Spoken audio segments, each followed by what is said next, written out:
जय माँ लक्ष्मी। लक्ष्मी की पूजा और उनकी कृपा प्राप्त करने के लिए शुक्रवार व्रत किया जाता है। यह व्रत धन, सुख, शांति, समृद्धि और ऐश्वर्य की प्राप्ति के लिए किया जाता है। कथा सुनने और व्रत करने से मनुष्य के सभी प्रकार के संकट और आर्थिक कठिनाइयाँ दूर हो जाती हैं। वेदों और पुराणों में उल्लेख है, शुक्रवार व्रत को जो भी मनुष्य माँ लक्ष्मी की कथा को सुनता है या सुनाता है, उसके जीवन में सदा के लिए शुभता का वास होता है। उसके घर में धन धान्य की कभी कमी नहीं होती और उसके परिवार में सदा सुख और शांति बनी रहती है। मित्रों, आप सभी से निवेदन है कि इस वीडियो को पूरा ज़रूर सुने, जिसमें माता लक्ष्मी की कथा के बारे में विस्तार से बताया गया है। कृपया वीडियो को स्किप ना करें और कमेंट में जय माँ लक्ष्मी ज़रूर लिखें। इस पावन कथा को सुनें और माता लक्ष्मी के आशीर्वाद प्राप्त करें। कथा का शुभ आरंभ करते हैं। मित्रों, पुराने समय की बात है। एक छोटे से गांव में एक ब्राह्मण परिवार रहता था। परिवार में पति पत्नी और उनकी छोटी बेटी गंगा थी। वे निर्धन थे, लेकिन बड़े ही धार्मिक और ईमानदार थे। उनका विश्वास था कि माँ लक्ष्मी ही सबका भरण पोषण करती है और शुक्रवार का व्रत करने से उनका जीवन बेहतर होगा। ब्राह्मणी हर शुक्रवार को माँ लक्ष्मी का व्रत करती और पूरे नियम से पूजा करती। वह माँ लक्ष्मी से प्रार्थना करती कि उनका परिवार खुशहाल हो जाए, लेकिन उनकी गरीबी कम होने का नाम नहीं ले रही थी। ब्राह्मण परेशान था कि आखिर उनके सभी प्रयास विफल क्यों हो रहे हैं। एक शुक्रवार की रात, जब परिवार गहरी नींद में था, एक दिव्य आभा से घर जगमगा उठा। ब्राह्मणी ने देखा कि एक सुंदर स्त्री सोने के आभूषणों से सजी उनके घर के दरवाजे पर खड़ी थी। वह तुरंत समझ गई कि यह माँ लक्ष्मी है। ब्राह्मणी ने माँ लक्ष्मी का स्वागत किया और चरण स्पर्श कर आशीर्वाद मांगा। माँ लक्ष्मी ने कहा, तुम्हारी पूजा और तपस्या से मैं प्रसन्न हूँ। मैं तुम्हें वरदान देने आई हूँ। बताओ तुम क्या चाहती हो।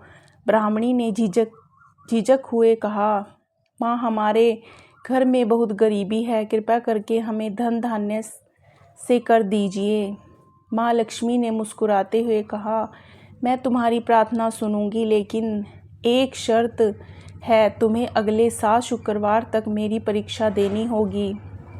यदि तुमने परीक्षा पास की तो मैं तुम्हारे घर स्थायी रूप से निवास करूंगी। ब्राह्मणी ने सिर झुकाकर कहा, जो भी आपकी इच्छा हो माँ, मैं हर परीक्षा के लिए तैयार हूँ। मित्रों, अगले शुक्रवार की सुबह एक भूखा साधु उनके घर आया। ब्राह्मणी ने अपनी बची हुई थोड़ी सी रोटी उसे दे दी। ब्राह्मण ने विरोध किया, हमारे पास खुद के लिए कुछ नहीं है, तुमने हमारी अंतिम रोटी भी दे दी। लेकिन ब्राह्मणी ने कहा, माँ लक्ष्मी ने सिखाया है कि दान करने से ही धन आता है। उसी रात एक अनजाने से व्यक्ति ने उनके दरवाजे पर एक थैला रख दिया, जिसमें कुछ पैसे और अनाज था। दूसरे शुक्रवार को एक व्यापारी उनके घर आया और गलती से अपनी स्वर्ण मुद्राओं से भरी थैली वहीं छोड़ गया। ब्राह्मण ने सोचा कि इसे रख लेना चाहिए, लेकिन ब्राह्मणी ने उसे वापस कर दिया। व्यापारी ने खुश होकर कहा, तुम्हारी ईमानदारी के लिए मैं तुम्हें इनाम देना चाहता हूँ।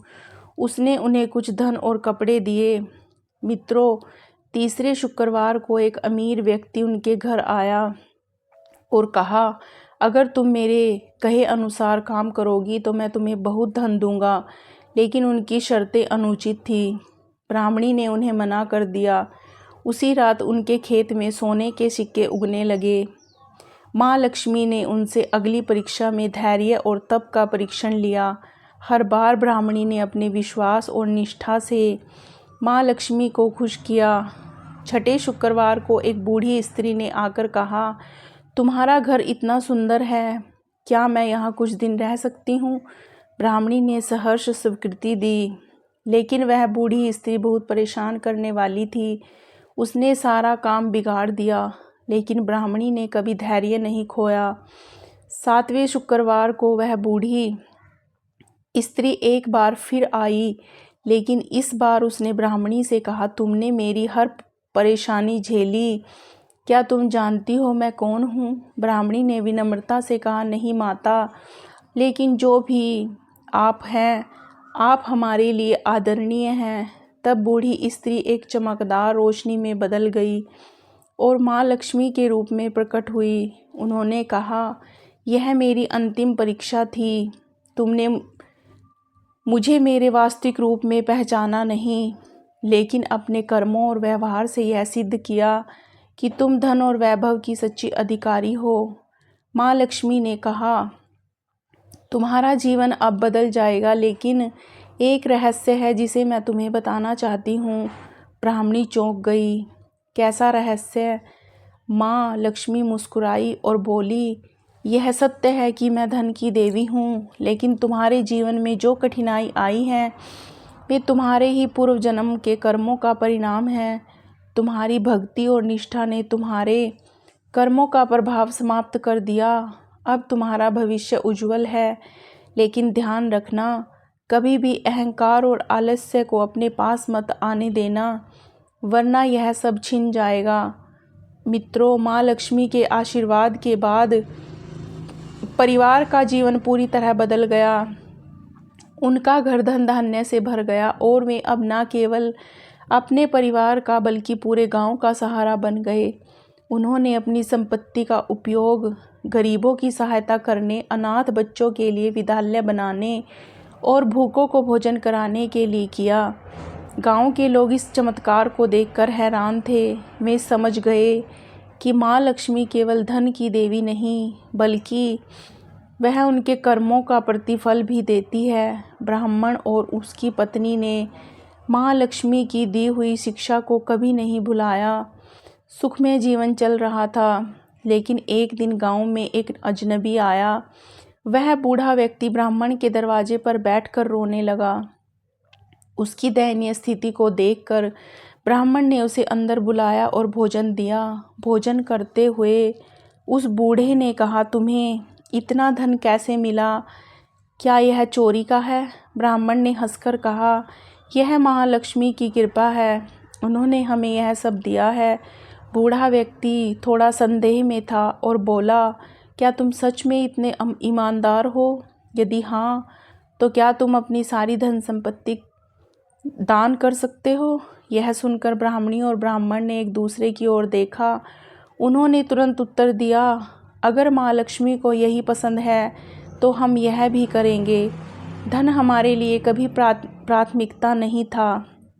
हमारे लिए सच्चा सुख दूसरों की सेवा में है। बूढ़ा व्यक्ति अचानक एक दिव्य रूप में बदल गया। वह स्वयं भगवान विष्णु थे। उन्होंने कहा, तुम्हारी यह परीक्षा अंतिम थी। माँ लक्ष्मी के साथ साथ मैं भी अब तुम पर प्रसन्न हूँ। तुमने धन को मोह या लोभ का कारण नहीं बनने दिया। तुम सच्चे धन के अधिकारी हो। तुम्हारा घर सदा सुख समृद्धि से भरा रहेगा। भगवान विष्णु और माँ लक्ष्मी ने गांव को जो भी आवाज दिया, वहाँ न केवल ब्राह्मण परिवार का बल्कि पूरे गांव का जीवन बदल गया। लोग अब ईमानदारी, दान और दया का महत्व समझ गए। गांव में किसी को भी भूख या गरीबी का सामना नहीं करना पड़ा। ब्राह्मण परिवार का एक घर एक तीर्थ स्थान बन गया, जहां लोग माँ लक्ष्मी का आशीर्वाद लेने आते। हर शुक्रवार वहां विशेष पूजा होती और धीरे धीरे यह परंपरा पूरे क्षेत्र में फैल गई। इस कथा ने सिखाया कि माँ लक्ष्मी केवल उन लोगों पर कृपा करती है जो दयालु, ईमानदार और परिश्रमी होते हैं। सच्ची भक्ति में कर्म और निष्ठा का होना अनिवार्य है। इस प्रकार ब्राह्मण परिवार ने अपने जीवन के माध्यम से यह सिद्ध कर दिया कि समृद्धि केवल धन में नहीं बल्कि संतोष, परोपकार और धर्म में है। शुक्र आपकी मनोकामना पूर्ण हो और जीवन में सुख शांति बनी रहे। शुक्रवार की व्रत कथा सुनने के लिए आप सभी का हृदय से धन्यवाद। यह विशेष दिन हमारे जीवन में सकारात्मक ऊर्जा और भक्ति का संचार करता है। कृपया अपने विचार कमेंट में साझा करें और जय माँ लक्ष्मी लिखना ना भूलें। धन्यवाद।